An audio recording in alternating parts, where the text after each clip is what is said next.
राजनीति में, न पूरी तरह अंडरवर्ल्ड में।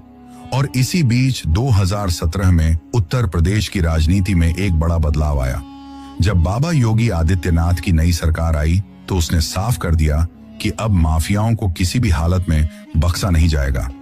इसके बाद जो हुआ वो अतीक ने शायद कभी सोचा भी नहीं होगा, क्योंकि योगी के सत्ता में आते ही उसकी अवैध संपत्तियों पर कार्रवाई शुरू हो गई और उन पर बुलडोजर चलने लगे।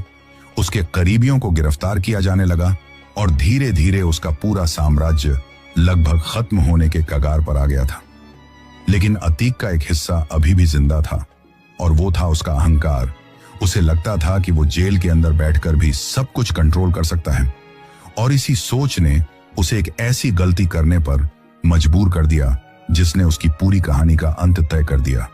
दरअसल 2017 के बाद माफियाओं के खिलाफ शुरू हुआ सीएम योगी का ऑपरेशन धीरे धीरे अतीक अहमद के उस साम्राज्य को खोखला कर चुका था जो कभी अटूट माना जाता था।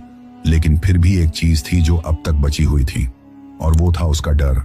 और उसी डर को जिंदा रखने के लिए अतीक ने एक बार फिर वही रास्ता चुना जो उसने सालों पहले अपनाया था, यानी खौफ पैदा करने के लिए किसी ना किसी ऐसी घटना को अंजाम देना जिससे लोग उसके नाम से ही सिहर उठे, क्योंकि उसे लगता था कि अगर डर खत्म हो गया तो उसका नाम भी खत्म हो जाएगा।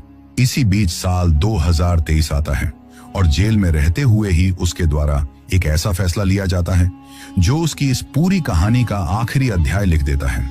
दरअसल 24 फरवरी 2023 को प्रयागराज की सड़कों पर एक बार फिर से सामान्य हलचल थी।